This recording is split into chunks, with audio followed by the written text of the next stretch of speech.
या कार्यक्रमाच्या खऱ्या अर्थाने आज जे स्वरूप आहे ते स्वरूप भाऊ, सचिन भाऊ, चंद्रकांत भाऊ हे स्वरूप अवघ्या 18 ते 22 वर्ष वयोगटातील पोरांचं हे नियोजन आहे।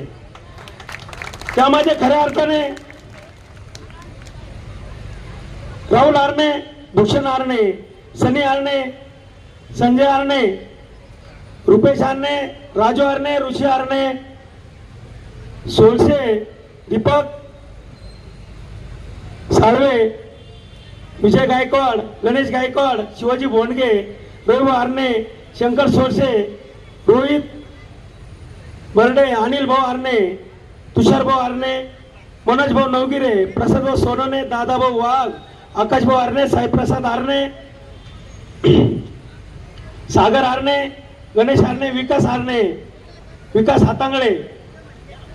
भाऊ हे जे पोर आहे खरं तर याच्यातील एक अशा मुलाचं अभिनंदन करायला पाहिजे का राजू आरणे हा भाऊ एका पायाने अपंग आहे, परंतु आमच्या सगळ्यात आधी तो येत होता आणि आम्हाला फोन करत होता, लवकर या आपल्याला अमुक अमुक ठिकाणी जायचं आहे। भाऊ खरं तर आपल्या समाजाचा काय मिसळ पडला आहे। मी नेहमी म्हणतो शिवाजी महाराजांनी यशवंती घोरपडीच्या माध्यमातून किल्ले जिंकले। भाऊ तो किल्ला ध्यानात राहिला, यशवंती घोरपड ध्यानात राहिली, खाली असणारे मावळे ध्यानात राहिले, परंतु ज्यांनी चराट तयार केलं तो माग मात्र हे विसरले। याचं फार दुःख वाटतं भाऊ। भाऊ खऱ्या अर्थाने साईबाबांच्या या पावनभूमीमध्ये झिपरी म्हणून बाबांची एक पाईक होती आणि ती पाईक अमावस्याच्या दिवशी तेल मागायला गेली होती। ती पाईक ही मातंग समाजात होती, याचा आम्हाला आनंद आहे।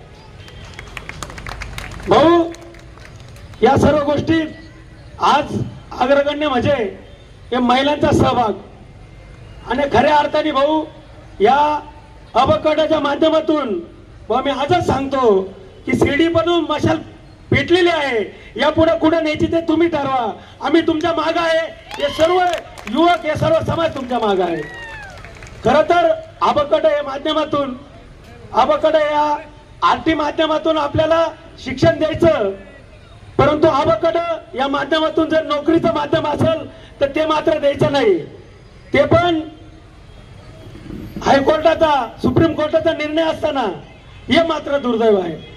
आणि या माध्यमातून जर सुप्रीम कोर्टाचा निर्णय असेल, भाऊ संविधानाला आम्ही मानतो, संविधानाच्या माध्यमातून जर निर्णय असेल तर त्या निर्णया विरुद्ध जाणाऱ्याची खैर नाही, परंतु या माध्यमातून कशी अंमलबजावणी होईल भाऊ तुम्ही लढा उभारायला पाहिजे, आम्ही त्यामध्ये सहभागी होऊ। मला खरं तर आभाराची जबाबदारी आहे आणि या आभाराच्या जबाबदारीमध्ये मी या सकल माता समाजाच्या जिथेजिथून लोक आलेले आहे, मग ते आश्वी असेल, कोराळा, डोराळा, निमगाव, सावळीयर, रुई, शिर्डी परिसर या पंचकृषीतील जेवढे समाज आलेले आहे तेवढ्यांना खऱ्या अर्थाने एवढा वेळ भाऊ लोक कंटाळता निघून जातात, परंतु एवढा वेळ आज 3 वाजता मिरवणूक निघली ना आतापर्यंत थांबले, खऱ्या अर्थाने यांच्यासाठी आपण टाळ्या वाजवल्या पाहिजे हे असं मला वाटतं। भाऊ मातंग समाजाचा कोणी वाली राहिला नाही असं आम्हाला आता वाटायला लागलं, कारण मातंग समाजाचा आवाज इथंच ओरडतो आणि इथंच संपतो, अशी परिस्थिती भाऊ या अनेक घटना ज्या घडल्या त्याच्यावरून आम्हाला कळलेलं आहे। म्हणून भाऊ आम्ही ठरवलेलं आहे मातंग समाजाचा जो विधानसभेपर्यंत असेल त्याला आम्ही खांदा दिल्याशिवाय राहणार नाही, हे तुम्हाला सांगतो। त्याचा पुढाकार तुम्ही घ्या, आम्ही तुमच्या बरोबर आहे हे तुम्हाला सांगतो।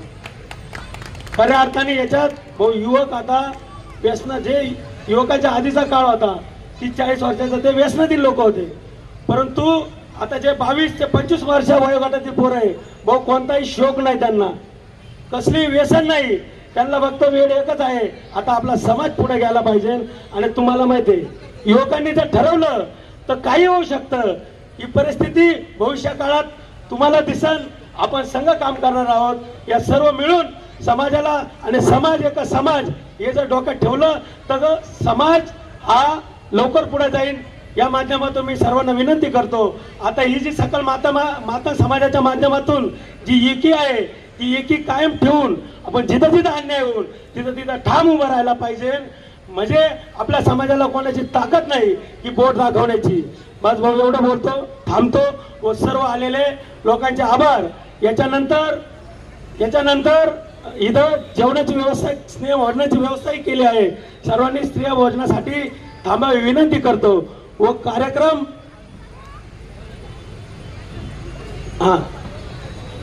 याच्यानंतर युवकासाठी डीजेची सोय केलेली आहे. नेहमी सांस्कृतिक कार्यक्रमात अग्रेसर असलेले समर्थ प्रतिष्ठान शिर्डी शहराच्या वतीने सालाबाद प्रमाणे यावर्षी देखील गणेश भक्तांसाठी गणेशोत्सव निमित्त भव्य केदारनाथ मंदिराचा हुबेहूब देखावा सादर करण्यात येणार आहे. तरी दिनांक 7 सप्टेंबर ते 17 सप्टेंबर गणेशोत्सव काळात भव्य देखावा भाविकांसाठी उभारण्यात येणार असून शिर्डी व परिसरातील गणेश भक्तांनी श्री केदारनाथ मंदिर देखाव्याचा लाभ घ्यावा. ठिकाण हॉटेल साईस चौक, पिंपळवाडी रोड, शिर्डी. आपले नम्र समर्थ प्रतिष्ठान शिर्डी. आमदार राधाकृष्णजी विखे पाटील आणि खासदार डॉक्टर सुजय विखे पाटील यांच्या मार्गदर्शनाखाली एअरपोर्ट रोड लगत शिर्डी हद्दीत साईच्या ग्रुपच्या माध्यमातून रामनगरीचा भव्य प्रोजेक्ट. वैशिष्ट्ये: शिर्डी एअरपोर्ट रोड लगत बस स्टॉप, शाळा, बँक 5 मिनिटांच्या अंतरावर, ड्रेनेज व स्ट्रीट लाईट. प्लॉटमध्ये प्रशस्त श्री राम मंदिर, साई समाधी मंदिरापासून 10 मिनिटांच्या अंतरावर, MSAB पोल कनेक्शन, 20 फुटी अंतर्गत रस्ता व दोन्ही कडेने सुशोभित झाडे. रहिवाशांसाठी अनुकूल. शिर्डी नांदुर्गी शिवरस्ता लगत साई परिक्रमा मार्गालगत. प्लॉट लगत 18 मीटर प्रस्तावित रस्ता. तर त्वरा करा, आजच आपला प्लॉट बुक करा. बुकिंगसाठी संपर्क करा श्री गणेश तोरडमल 99 21 21 95 61, श्री शुभम वेणुनाथ गोंदकर 97 67 06 66 85.